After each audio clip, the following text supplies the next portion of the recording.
Okay, maybe we'll get started if everyone's ready. All good? We've got a few people still coming, but they can just jump in when they're ready. I'd like to start by acknowledging the Whadjuk people of the Noongar Nation, which are the traditional owners and custodians of where I'm phoning in from, which is Boorloo, otherwise known as Perth. And I'd also like to acknowledge the Wurundjeri people of the Kulin Nation, which is where one of our panelists, Andy Butler, is calling in from. And if anyone wants to acknowledge, if anyone's from elsewhere and wants to acknowledge the country they come from, please put it in the chat. So my name's Andrew Verano. I'm Sweet Pea Gallery, essentially. So Sweet Pea is a new commercial gallery opening in Perth at the end of this month. And I am very proud and pleased to have started representing Nathan Beard, who is here to talk with us today. And today we'll be talking with Andy Butler about a recent residency he's done as part of an Art on the Move program in Kalgoorlie at the Goldfields Museum, and also about his practice more widely as well. So maybe I'll just do the, I'll just read the bios. So Nathan Beard draws from his Australian Thai heritage to unpack the slippery influences of culture, memory and authenticity in his work. He adapts intimate exchanges with family and archives along broader cultural signifiers of Thainess to generate visually extravagant and idiosyncratic slippages of identity across mediums, including sculpture and photography. Andy Butler is an artist, writer, and artistic director of Westspace. And I just wanted to say thank you so much, Andy, for joining us today and for all your enthusiasm and support with the talks today. It's been a real help for both of us, and yeah, it's just been really nice. So I think today we're going to, so Andy and Nathan will talk with each other for about 45 minutes or so. My job is just to monitor the chat and technical stuff. And then after about 45 minutes, we'll do a Q&A. So if you're ready to go, I might hand over to both of you, Nathan and Andy. Thank you so much, Andrew, and congratulations on Sweet Pea. Like many endeavours in the arts, it's interesting to be doing a one-person show, setting up a gallery, and I do see you on your Instagram stories building the gallery at the moment. I have such a deep love of the Perth art scene, and it's really great to see the sort of energy behind it, and that sort of your activities and Nathan as an artist is just really indicative of some of the amazing things coming out of Western Australia. I'm so excited to be in conversation with Nathan today. I'm sure like many of you who are in attendance today and people who'll be watching this after as a recording, I've been following Nathan's work for a decade now. It's such an exciting and interesting practice. And I was really keen to talk to Nathan about his Kalgoorlie residency, given that one strange tidbit of my own personal history is that I grew up in Kalgoorlie. So it'll be really great to hear sort of Nathan talk about that part of his practice and this sort of most recent quite playful and really, I don't know, just really wholesome project that he's undertaken, and sort of really contextualize that in some of the sort of keynote projects he's undertaken over the past decade. So I'd really love to start, Nathan, with you giving us sort of context to this Kalgoorlie residency, and maybe for people who don't know Kalgoorlie or haven't been to, you know, the jewel of Western Australia. For those that don't know, the sort of, yeah, the rich cultural and vibrant life of a mining town, and don't quite understand its context, it'd be great to sort of hear your experiences about it, and this work that you made at Goldfields Museum. Yeah, thank you both for the introduction and for making time to hear about this residency in particular. So the the easiest way to start is that Art on the Move was collaborating with different regional museum locations in order to host residencies there with artists to activate their collections. So I was drawn to the prospect of working in the Goldfields primarily because I knew from previous conversations that I've had with other artists that there was a visible Thai population there. And I started thinking about just sort of like patterns of migration and what it must be like for a community of people to sort of build a community in the middle of the Goldfields region. Just kind of not being familiar with the area myself, I figured it was a great way to sort of like give me space to try to integrate myself within a community and sort of like just sort of get a feel for it.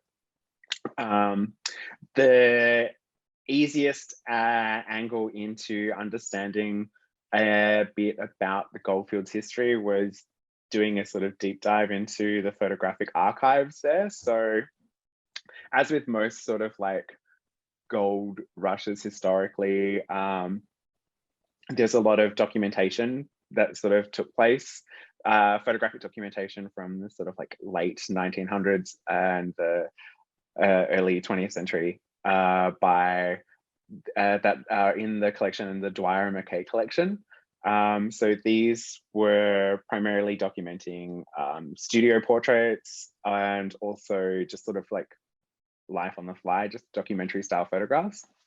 And first phase of the residency project was trying to get sort of like an angle into maybe what the sort of like representation of Asian migration in the region was historically.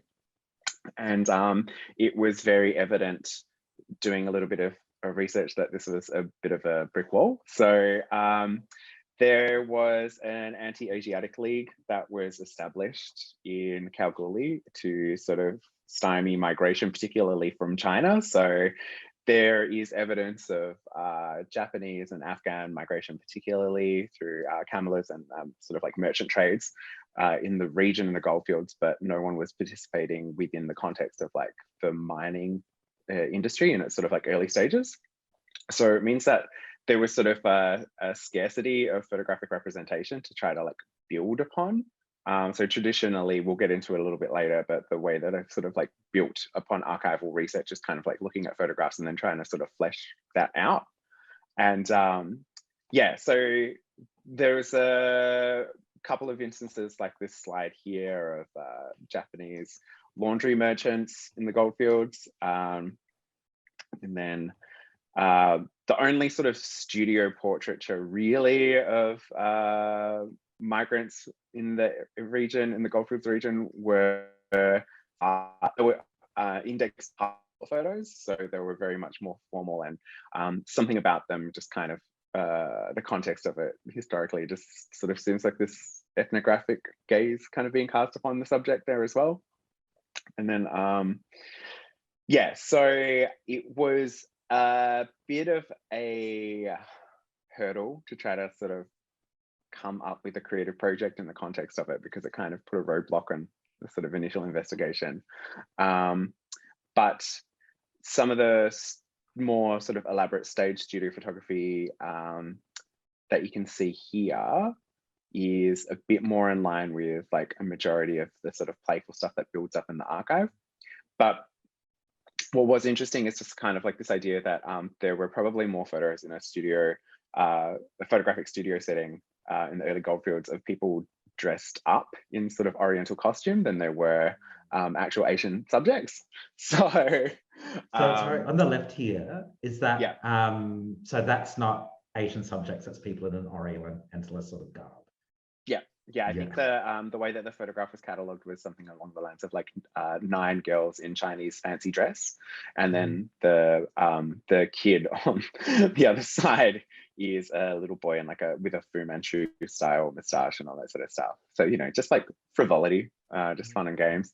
There's a lot of fancy dress ups that was sort of like linked to sort of like Arabian style costumes. So think turbans and all of that sort of stuff. But also a lot of these stage photographs, there were sort of like elements of props there that sort of reflected like stylish chinoiserie as well.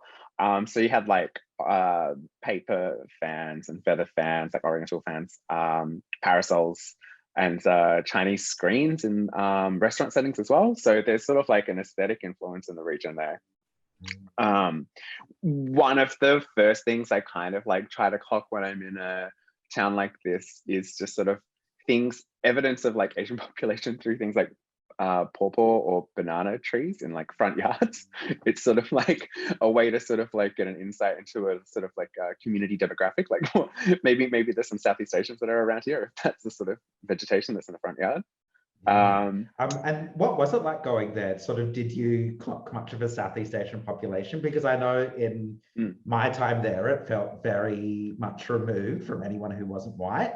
And it's sort of interesting to think about these photographs in the broader Australian political history, that this would have been at, you know, the turn of the 20th century as a white Australia policy was coming in, as this sort of anti-Asiatic league, as you mentioned, would have been a big part of it, as was happening on the East Coast. Sort of, how did it feel as you went to this space in 2021? Well, the one thing that sort of indicated that I was in good stead was that there was definitely Thai restaurants in the region. So, and sort of going in there, I was immediately sort of introduced to a couple of, there's Khao Thai, and the auntie there was Jindana, who owns it, was very sort of accommodating and said that if I came back at midday, that's when a lot of the Thai people in the area would be there eating. So it would be a good way to sort of like start making conversations with people.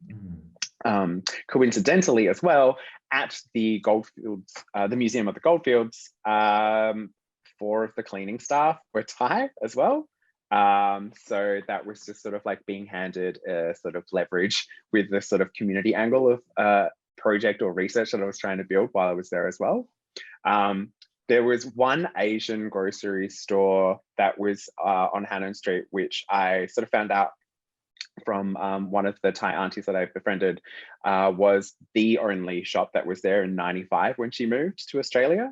So she moved to Australia in January '95. She said the population there for Filipino and Thai migrants was very small. So everybody kind of knew everybody because there wasn't that many.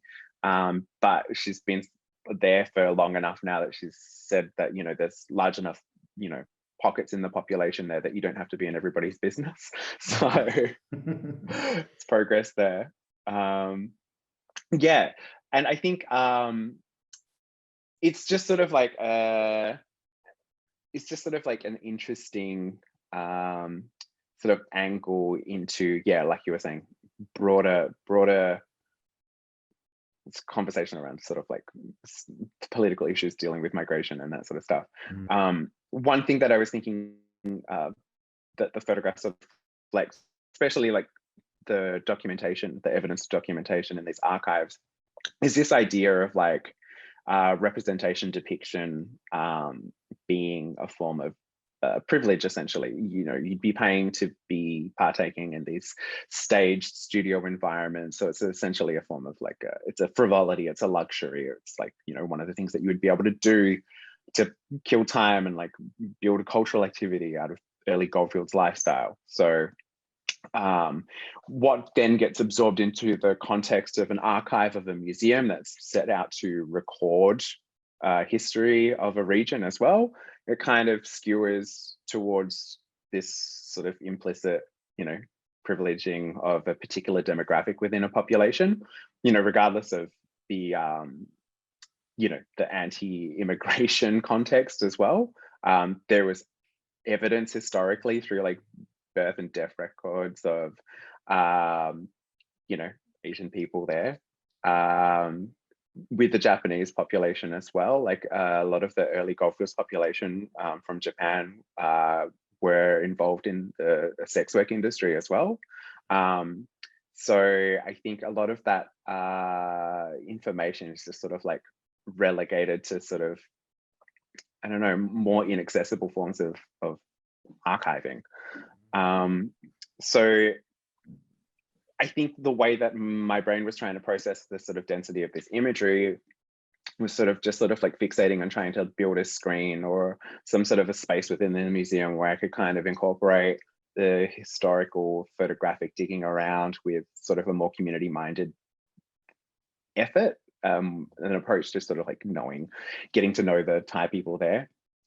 And the good thing is sort of like having a baby face, being 34 but looking like I'm 24 means that everybody is kind of protective. So it was easier to sort of like approach the older sisters really in the community as if they were aunties instead. So that's kind of useful. But one of the things that sort of like was interesting was just like these hand-painted photo backdrops that formed the context for a lot of this stage, portraiture, and just sort of like setting myself the task of trying to recreate that as a sort of I guess it's sort of like a screen that I could sort of like allow people to be blank canvases in front of. So for the project, it was a bit difficult trying to negotiate people that would be comfortable revealing themselves or giving time to me in a studio setting. I think in hindsight, the benefit of sort of a longer studio time towards the end of it would have probably benefited it, just so I could massage a few of the contacts a bit more. But what I did get was a lot of people sort of like passing through, and the main sort of process that I had for trying to document them was to get them to basically be a bit hammy or silly, or try to encourage that.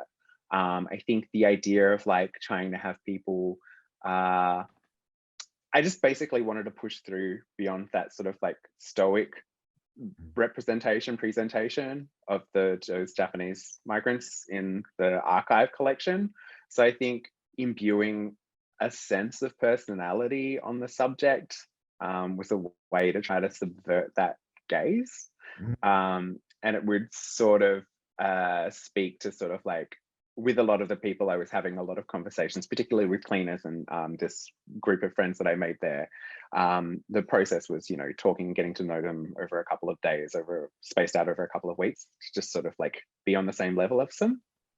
So yeah, staging them, my directions were basically look confused, and then building upon that as a directive.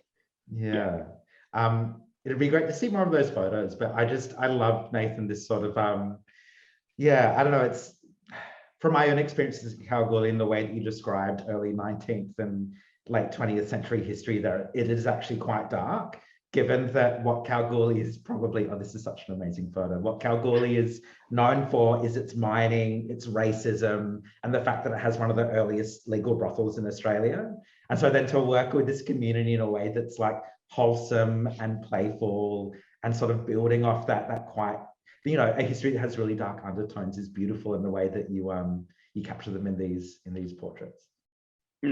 And it's worth saying that when I was bringing up this conversation with these aunties, particularly about racism, they didn't have a lot of trauma associated with it. They didn't experience as, I guess because a lot of these people were sort of relatively recent migrants as well. So they're entering into a community where there is a sort of like a broader cultural demographic that they're sort of like fitting in amongst. There's like less of a sense of like agitation around their being visible in the community. Yeah, which is great. It's a promising thing. But at the same time, I think, it's good to sort of like try to build a snapshot of these people outside of like community events, like an annual Hannon Street parade where they sort of wear traditional Thai costume and sort of like be visibly, out and proud, walking down the street, just to sort of like create a space within the context of the residency project. And yeah, it's definitely a work in progress as it stands right now. I think it's probably something that would benefit from revisiting, but I don't know, it was nice to sort of like flex the opportunity to sort of like just talk with the demographic of women in particular, that sort of like, there was a sense of like comfort or familiarity just through their stories that I could sort of like could project onto. I think it's interesting, like discussions about my mum in particular and about her experience moving to Australia were definitely great icebreakers. So using elements of her biography, talking about her province, where she comes from, and the style of food that she would cook and that we would eat and all that sort of stuff growing up. It's definitely a great form of leverage when it's trying to build this sort of comfort and familiarity. Yeah, no, I find the same with Filipino aunties as well. It's sort of like as soon as you start talking about your mum, it's just, it's really warm and there's a really beautiful community sort of vibe. I think this would be a great point to sort of contextualize this sort of the beginnings of this work in your sort of much broader practice that stretches back about a decade, that started with a lot of these projects that were with your mum, who sadly passed in 2019. But I think the sort of projects that you were doing with her way back in 2013 and previous are really indicative of these sorts of driving questions that have sort of propelled your practice over this past decade. So it'd be really great to sort of hear more about this project that you began in 2013 with your mother's home, and these sorts of projects that you were doing with your mum, who probably has a not dissimilar migration story to a lot of the women that you're working with in Kalgoorlie. Yeah, I think a lot of the motivating factor there was just knowing brief facets about like the story of her migration and why she came to Australia, how she came to Australia, but wanting to sort of coax more information out of it. And so using her as a subject and essentially a collaborator in a lot of work was a way to sort of like use our intimate relationship to try to like push through and create works that reflected that in a way that sort of would be an invitation for a viewer from a different context. So her home is in a province called Nakhon, which was it's 2 hours by drive essentially outside of Bangkok. So the house in this photograph here is the house that she lived in for several decades. Then when she went back to Australia after her mum died in the early 90s, was essentially abandoned. Her brother lived next door to it, so it's not like it was home to any squatters or anything like that. It was kept under watch, but no one habited it. And in 2013, being able to revisit the house and also revisit it with my mum and sort of like get more information about it, you sort of had this rush of memory and like association of senses and all that sort of stuff with this sort of like house, the familiarity of the architecture, the landscape, all that sort of stuff sort of was very motivating to try to sort of like pick apart. Build idea of like homecoming around the experience and being able to share it with my mum, I think gave a bit of like a narrative focus to the sort of investigation as well. And so my mum was a very understanding and reluctant but ultimately willing participant in this sort of thing. And I think it was because she appreciated that it was me trying to build an understanding or like, you know, develop our relationship further through this sort of like professional stuff. No, that was actually going to be one of my questions, because you you worked with your mum for so long, and and it's just how willing a participant was she, and sort of did she end up sort of really enjoying the process? Was it sort of a strange process for her to enter into, because it feels like you two were working together for such a long time? Yeah, it was always really funny. It was always like pretty close set family affair. So she was always more like, no one's going to see it, are they? And I was like, no. Some stage someone's going to have to see it. But so like my auntie, her sister was always around making fun of her for being part of it. The biggest problem that my mum had with it was just sort of wanting it to be over quickly. She was willing to give and donate like a certain like a finite amount of time to the process. So this work in the house, building a film about this sort of like, you know, spooky process of like homecoming and recovering memory and all that sort of stuff. Had to be achieved in sort of like one very monsoonal night as well. Power cut out, we had to like borrow it from the mains next door, all of that sort of stuff. So it was all just done on a very like condensed period of time. It's the same with these photo shoots in her home in Australia as well. It was just sort of like, she was like, okay, the sun's getting down now. We had to wait for like good evening light. And then she was like, okay, it's getting cold. You've got like 10 minutes and then I'm going inside. So she set pretty definite parameters for the work that we would try to do together. Yeah. And this one is in the backyard of the house you grew up in? Yeah, that's right. Beautiful. So it's essentially terraformed. It's like when I was showing some of my Thai friends, they're like, wow, it looks like a garden in Thailand. Very green thumb that she had. Just like preserving all the comforts of home, which I thought was really great. You have this sort of like idea of like these two homes essentially that she was in between. And you know, fortunately for my mum, like the last decade of her life, after we started working together more intensely with this sort of stuff, she was able to visit Thailand a lot more and like spend a lot more time in this home, which she'd neglected because she was, you know, devoted to like raising her children in another country, that sort of thing. And sorry, so this project was a catalyst for her spending more time in that sort of past. Wow. It just was coincidental that around the time that we were working was around the time that my dad retired. So they had the means and the time to be able to travel together. My mum hated flying by herself, so like she was never keen to do that. So I think that was main part of the reasoning. So like as I mentioned before, like building upon this sort of like narrative through sort of archival photography definitely has roots in this investigation as well. The sort of like overwhelming thing there of like seeing pictures of my mum when she was young, like I'd never seen this, well, never remembered this photo of my mum when she was photographed here. She would have been about 19. It's so funny just like sort of entering into that world and sort of like just sort of fleshing out that part of like a parental figure. It's always such a, it's not confronting.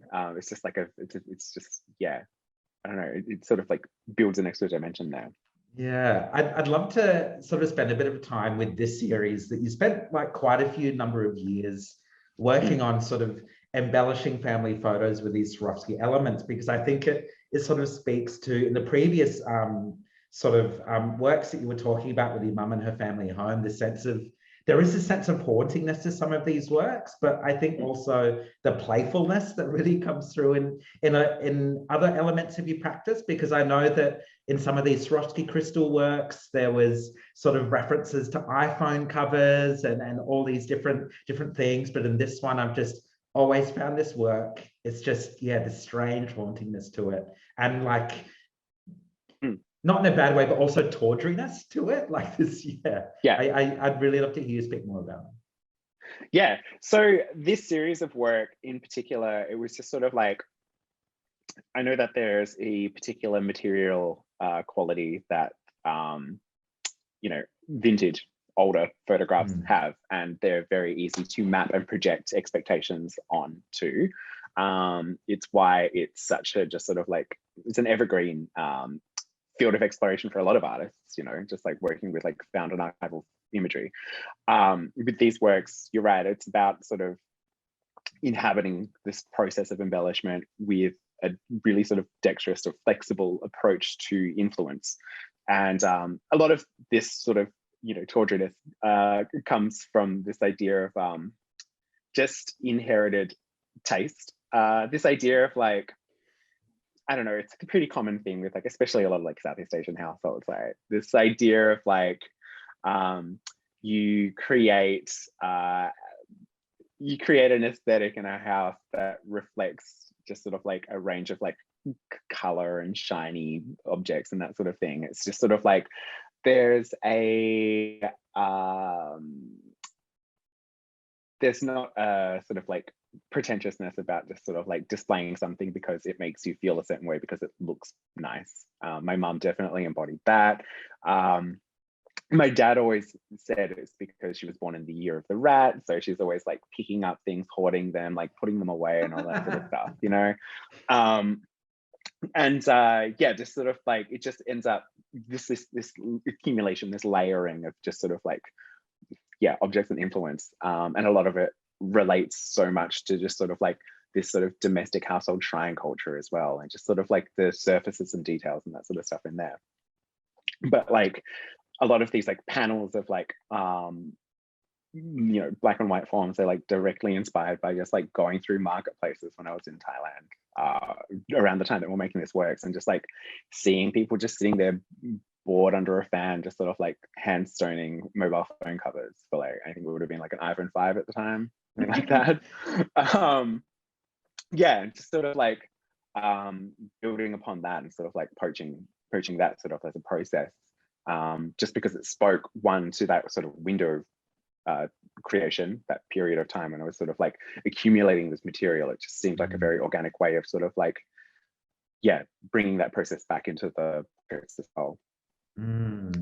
Yeah, to me, when I see this work, there's just such this sort of you as such, you can really feel that you as an artist sort of trying to manipulate and sort of come to terms with this history and understand your relationship to these photographs. Yeah, and this idea of like, you know, it's a time-consuming process. So this idea of like, it's me performing merit for my ancestors by devoting or making a devotional space to be able to work with their imagery and then sort of like bring that out and expose it to other people. It also meant that it was sort of like this archiving process as well, which ultimately was beneficial for my mum and her auntie and my aunties as well, because like then I was able to like digitize these photographs so we could take them back to Australia so she could look at them and share them with other people as well, sort of like liberating them from these sort of like dusty old rickety frames on the wall of her house, that sort of thing. Yeah, and then this is the install shot when the series sort of expanded further as well. Yeah. I'm really glad we've gotten to this body of work, because I feel like it was so interesting, you sort of mentioning just before this idea of shrine culture. And so for those that don't know, this exhibition was a part of, this work was a part of an exhibition at Dense Intimacy, which was such an incredible and moving exhibition with Lindy Lee at Bus Projects. And whenever I see this photo, I just feel like, I don't know, I just remember you talking about the reasons why you were drawn to Lindy Lee and what she did with photography. And I feel like with this photograph here, it is at such an important time in your mother's life that she would have never known what was going to happen to the subjects in this photograph, and that this photograph then set off this huge sort of chain of events that led to you and led to this sort of long and tragic sort of migration story. Yeah, it'd be great to hear more about this photograph and sort of the exhibition that you built around it. Yeah, so Bus Projects does a series of exhibitions called With Compliments. So it's building a series of exhibitions where sort of a more emerging artist selects like a more established, influential artist to sort of partner with and sort of present an exhibition together. I remember being at a NAVA conference in 2014 and a Future Forward conference and seeing Lindy Lee give a keynote there about her practice. And she showed an image of a photograph of, I believe it was her father right before he moved to Australia. And her mum in the photo was pregnant at the time. And she was saying how she always knew, she carried that photo with her, knowing that ultimately she would have to make a work about it because it was so, it just had so much meaning associated with it and so much potential as well. And it had always stuck with me. And then it sort of met a corollary with this image here. So my mother had her first husband, Sampong, she met when she was very young, I think about 20, or no, she was 22, he was 20, I'm pretty sure. And this is the only photograph that exists of the two of them together. So he is the father of my half brother, Yongyud. And my mum was pregnant with Yud when he was murdered by his co-workers, friends, essentially. And I'd always known circumstances around his death. I knew that he was killed. I knew that it was when my mum was pregnant, and I knew that she sort of moved from that province afterwards, which is Pakchong, I think. This image is a small hand-dyed photograph that was in one of the albums in Thailand. So I had only ever seen this photograph after sort of like doing the initial research in the previous body of work that we discussed. And it's also the first time that I had sort of just presented a found photograph as an object within the context of an exhibition or building an exhibition. So the first thing that greeted the viewer when they're walking into this exhibition space is the large Lindy Lee work, which is the photograph that was talked about at that conference, as well as portraits of my mom and Sompong at the time, sort of like in conversation with each other. Sompong's portrait, which I used in an earlier work, had a handwritten note on the back of it, which when I had it translated, just turned out to be like a sappy love letter that he had written my mum after. And I think it was after he left so that he could train to become a monk. When he was courting my mum was like pretty sassy about the whole project. She said that she didn't want to be with him. He was younger than her. He didn't see any, prospects there. But then she told him, like, you know what, if you go off and get ordained as a monk, I'll think about it. And so he did. And then he came back and they got married. So this is the writing is overlaid on top of the photograph. The title there is the sort of poem that was written to her.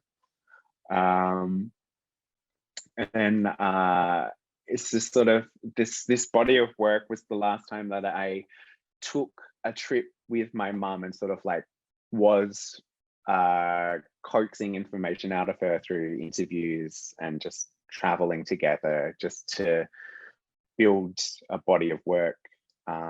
It was the sort of like last collaborative project that we did together before she died, and it was kind of important because I just wanted to understand more about this context that she could recollect.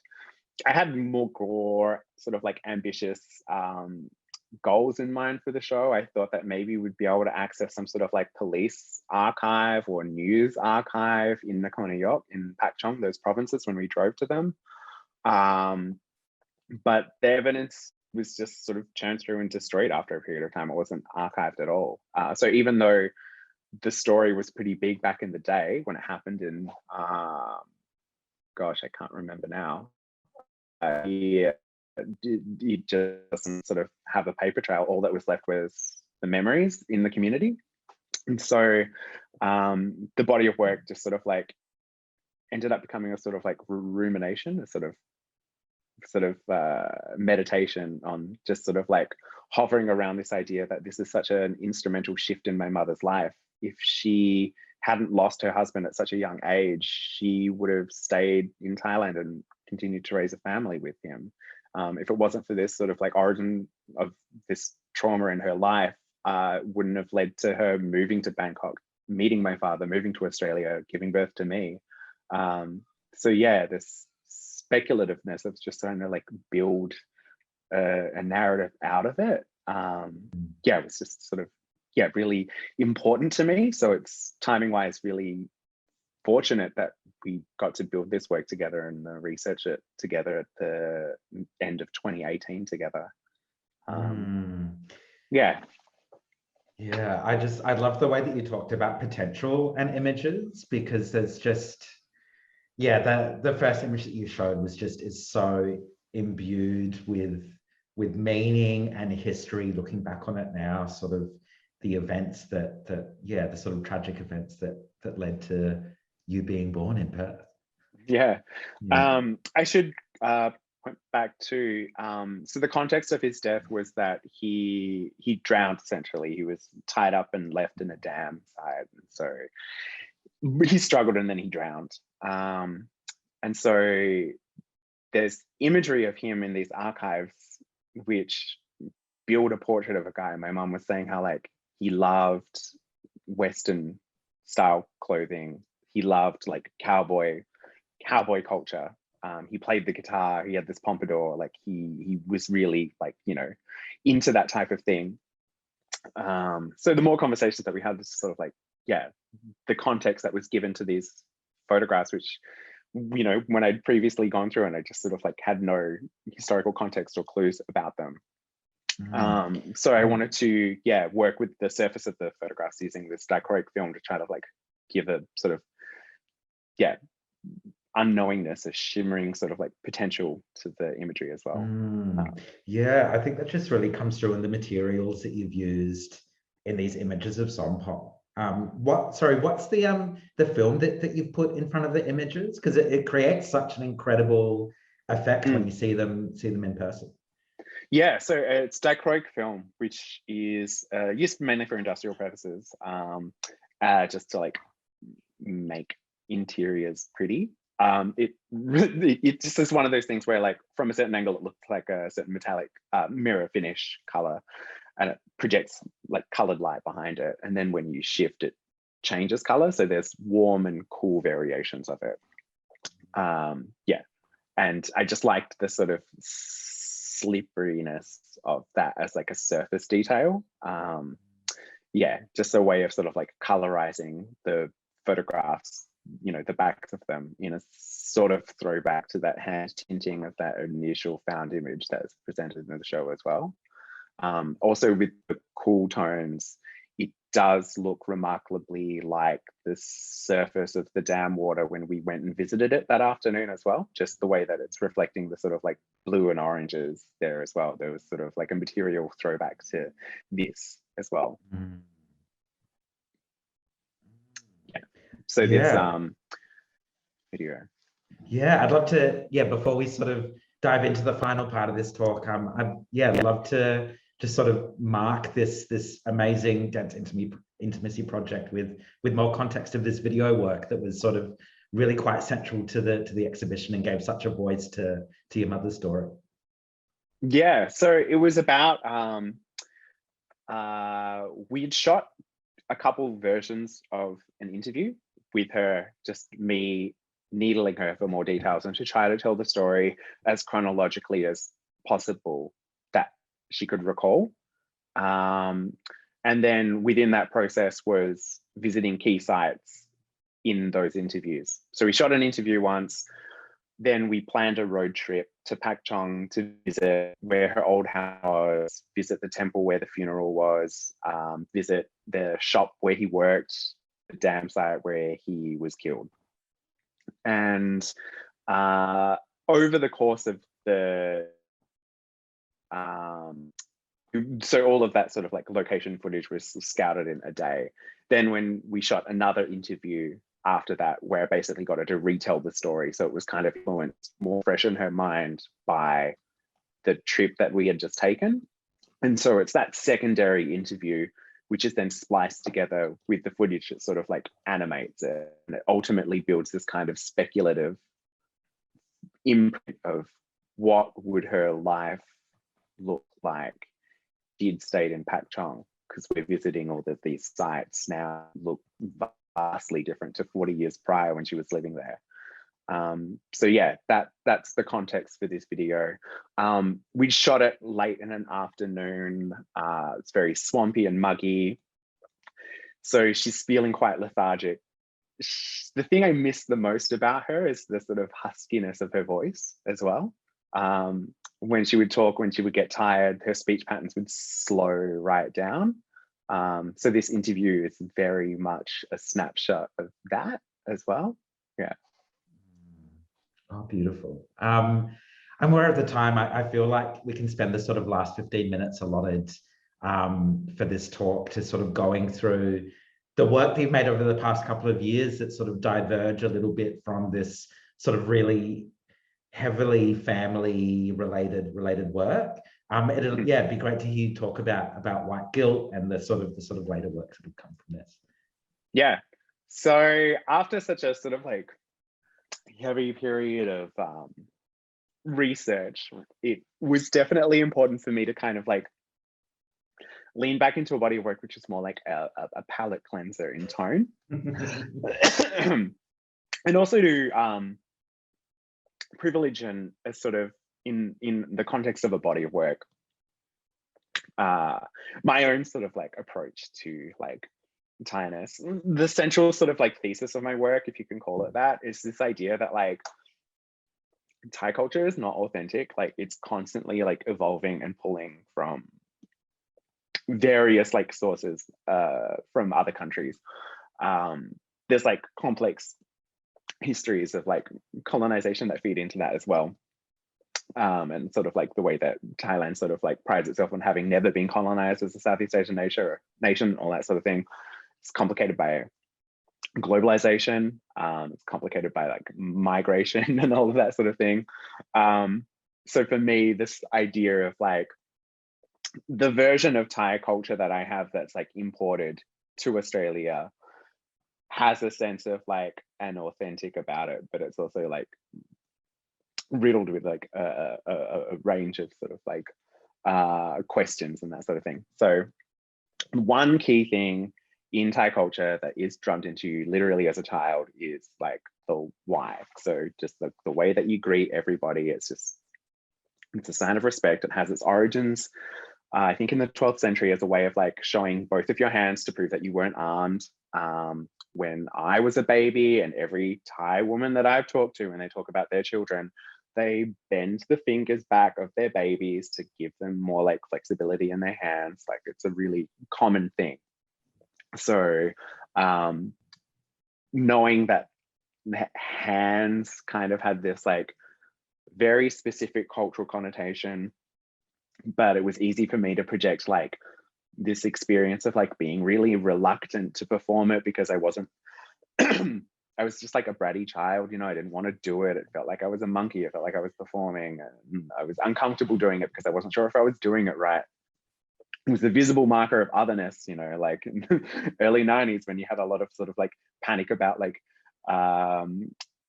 through like the rise of like One Nation and sort of like anti-Asian stuff going on, you know, right? So like any visible demonstration that you were like part of a community that was being othered constantly in the media at the time, sort of like a lot to wrestle with.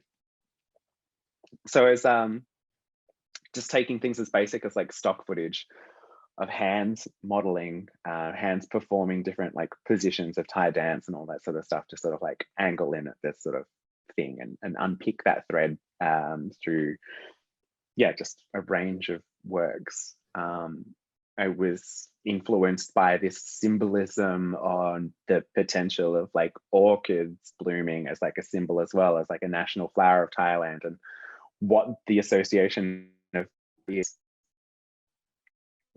a Thai-owned business. There's either a plastic orchid or like real orchids used either in the store as like a decoration or like in marketing for the store as well.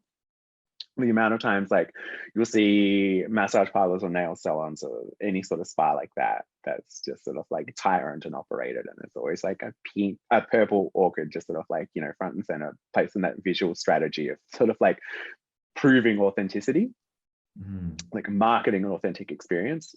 It has a lot to do with the promotion of Thailand as a tourist destination as well. It's always like, here you go, you get a purple orchid placed on a seat, first class in Thai Airways. It's just like a very, you know? I was thinking that the colors in this like refer to the main image that Australia would have as Thailand as a tourist destination, because it's so closely like linked to Thai Airways. Yeah, it's so intractable from it. It's just this idea of like,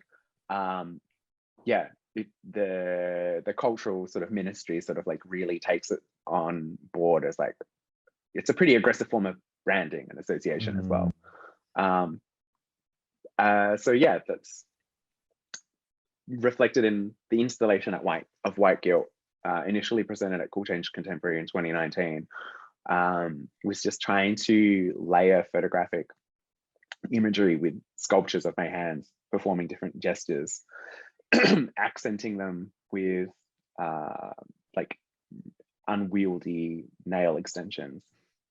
Just ways of like throwing back to Farlep, the fingernail dance. Normally has like brass nail extensions, like Fonlep.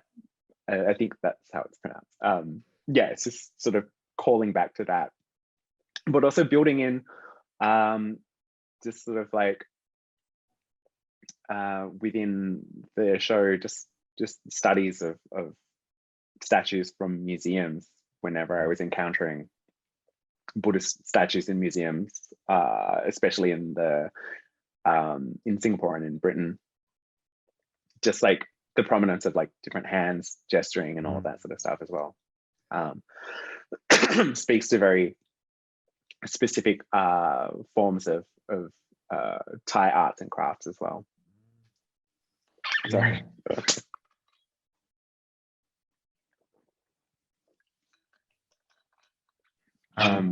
I think this sort of series, White Guilt, leads in so well to sort of where your practice is now, especially with the way that you've moved into sculpture, but also the way that you have this big residency in London next year, looking at all of these sort of collections of Southeast Asian objects that the British Museum holds.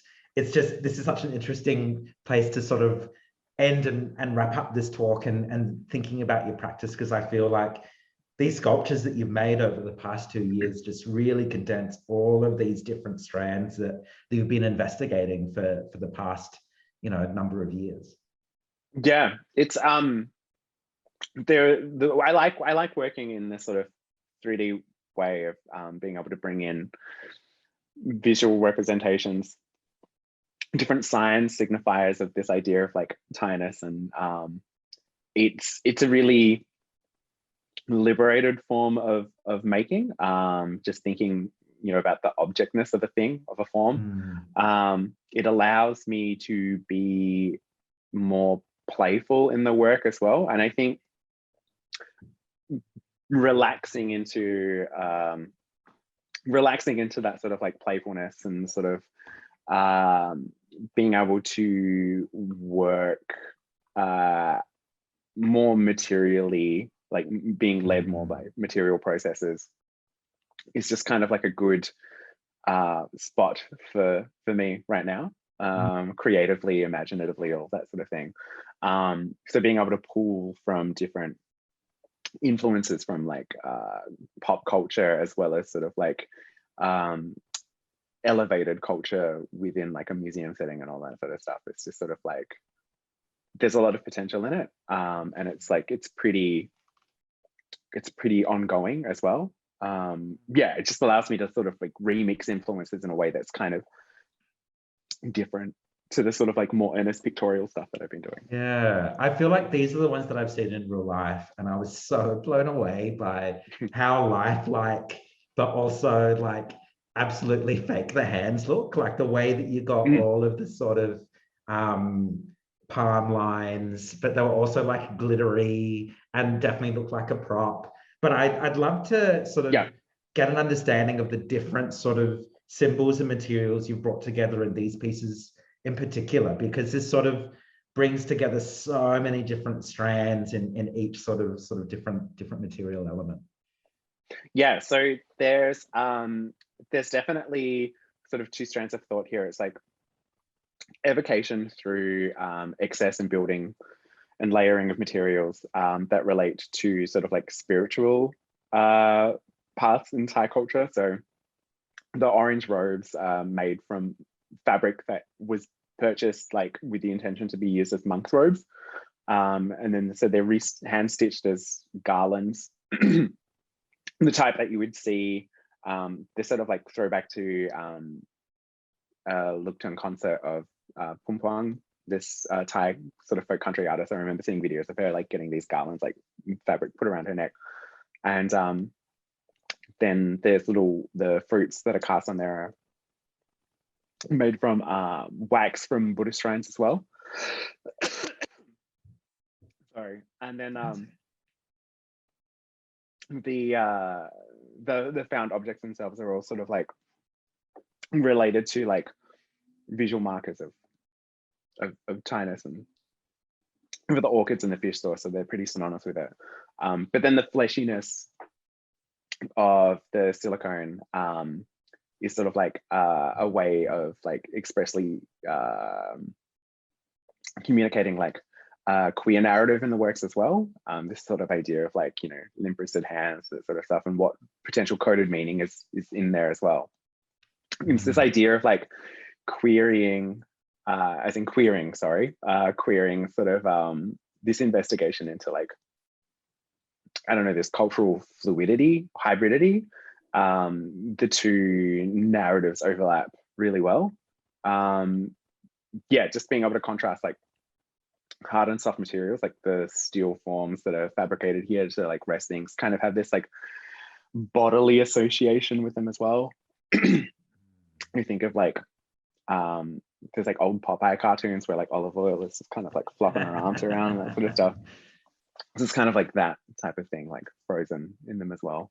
I'm aware of the time, so I feel like these works are such a great place to sort of wrap up on, because I just feel like this move into sculpture, Nathan, is really such an incredible part of your work. And I know that some of the limp-wristed gesture sculptures made it into the Ramsay Prize of the Art Gallery of South Australia, and I'm so excited to see where this sort of investigation leads, especially after your upcoming residency, because I feel like the sort of things that you touched on in that talk about Thailand and globalization and Australia's role in that globalization and the way that this whole region that we're embedded in is sort of, yeah, a locus point for these flows of politics and culture over many centuries, and sort of how your particular migration story and your experience of it is just sort of, yeah, mimetic of these much bigger sort of flows of power and history.